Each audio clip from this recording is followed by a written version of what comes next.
Ready to unlock the power of Photoshop on your M1 Mac without spending a dime?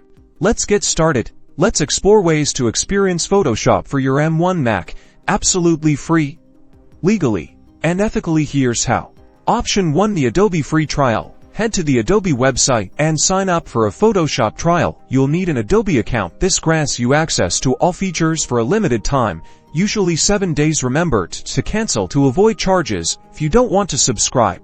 The free trial gives you the full Photoshop experience. Experiment with every filter, effect, and tool. Test your skills and see if Photoshop fits your needs and style. Check into potential discounts or education offers. Students and teachers often qualify for significant savings. Adobe sometimes provides special promotions, so check the website for deals. Access Photoshop without the full cost with options like these. Important reminder: get your software legally. Avoid illegal downloads, which could contain viruses or compromise your data. Stick to the official Adobe website. With the free trial and potential discounts, you can begin your Photoshop journey on your M1 Mac. Start using Photoshop and let your creativity run wild.